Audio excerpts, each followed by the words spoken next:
Welcome to Tara's learning. இன்னைக்கு நம்ம 11th account சமச்சீர் கல்வியில் யூனிட் 3 எக்ஸசைஸ் 3 தான் பார்க்க போகிறோம். இங்கே என்ன கொடுத்துருக்காங்கன்னா prepare accounting equation for the following transactions. First entry என்னன்னா Murugan commenced business with cash ₹80,000. So இந்த அக்கௌண்டிங் ஈக்குவேஷன் ஃபர்ஸ்ட் என்ட்ரியில் Murugan commence business with cash ₹80,000. அதனால கேஷ் பாக்ஸில் நமக்கு ப்ளஸ் 80,000 போட்டுக்கிறோம். கேஷ் உள்ள வருது. ஸோ கேபிட்டலும் நமக்கு இன்க்ரீஸ் ஆகும். பிஸ்னஸில் கேபிட்டல் வரனால ப்ளஸ் 80,000 போட்டுக்கிறோம். ஸோ இங்கே ஈக்குவேஷன் எப்படி எழுதுறோம்னா இந்த ப்ளஸ் 80,000 அப்படியே எழுதிப்போம், ஈக்குவல் டு இந்த ப்ளஸ் 80,000 அப்படியே எழுதிக்கிறோம். நெக்ஸ்ட் என்ட்ரி என்னன்னா பர்ச்சேஸ்ட் குட்ஸ் ஃபார் கேஷ் ₹30,000. இது வந்து நமக்கு பர்ச்சேஸ் என்ட்ரி. அதனால பர்ச்சேஸ் என்ட்ரிங்கிறனால பர்ச்சேஸ்ட்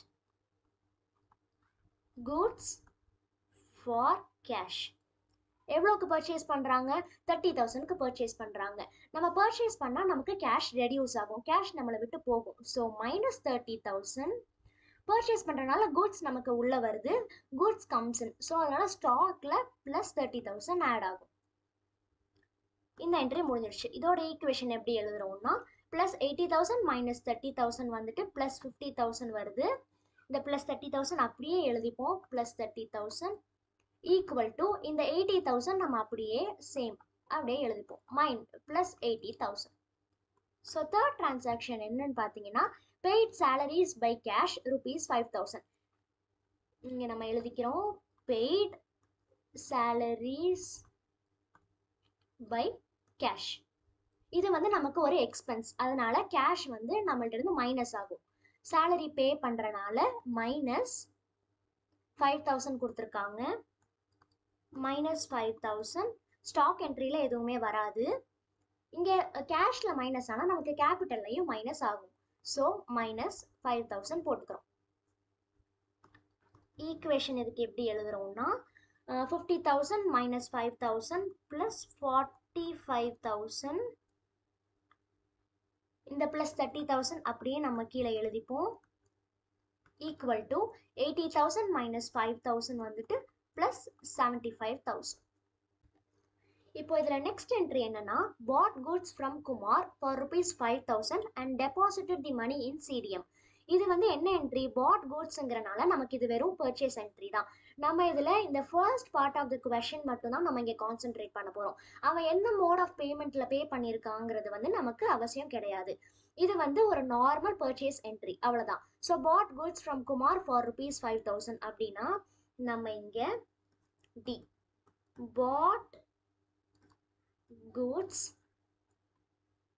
ஃபார் கேஷ், அவ்வளோதான். எவ்வளோக்கு வாங்கியிருக்காங்க? 5,000க்கு வாங்கியிருக்காங்க. ஸோ நமக்கு குட்ஸ் வாங்குறனால நமக்கு இந்த கேஷ் என்ட்ரியில் மைனஸ் 5,000 ஆகுது. ஸ்டாக் வந்து இன்க்ரீஸ் ஆகும், பர்ச்சேஸ் பண்ணியிருக்கனால ஸ்டாக் வந்து நமக்கு இன்க்ரீஸ் ஆகும். So minus 5,000 plus 5,000. இதோட ஈக்குவேஷன் எப்படி எழுதுறோம்னா 45,000 மைனஸ் 5,000 வந்துட்டு ப்ளஸ் 40,000 வருது. 30,000 ப்ளஸ் 5,000 வந்துட்டு நமக்கு ப்ளஸ் 35,000 ஈக்குவல் டு இந்த 75,000 அப்படியே கீழே போட்டுப்போம், ப்ளஸ் 75,000. நெக்ஸ்ட் என்ட்ரி என்னன்னா இன்ட்ரடியூஸ்ட் அடிஷ்னல் கேபிட்டல் ஆஃப் ₹10,000. நம்ம ஆல்ரெடி நம்மள்கிட்ட இருக்க கேபிட்டலுக்கு நம்ம அடிஷ்னல் கேபிட்டல் இன்ட்ரடியூஸ் பண்ணுறோம். ஸோ இன்ட்ரடியூஸ்ட் அடிஷ்னல் கேபிட்டல் அப்படின்னு எழுதிக்கிறோம். எவ்வளோ இன்ட்ரடியூஸ் பண்ணுறாங்க? 10,000 இன்ட்ரடியூஸ் பண்ணுறாங்க. நமக்கு கேஷ் உள்ளே வருது, நமக்கு கேஷ் வழியாக இன்ட்ரடியூஸ் பண்ணுறனால ப்ளஸ் 10,000. கேபிட்டலையும் இன்க்ரீஸ் ஆகும். நான் சொல்லியிருக்கேன் கேஷில் இன்க்ரீஸ் ஆனால் கேபிட்டல்லையும் இன்க்ரீஸ் ஆகும். ஸோ ப்ளஸ் 10,000 இங்கேயும் போட்டிருக்கோம். இதோட ஈக்குவேஷன் நம்ம எப்படி எழுத போகிறோம்னா ப்ளஸ் 40,000 ப்ளஸ் 10,000 வந்துட்டு நமக்கு ப்ளஸ் 50,000 வருது.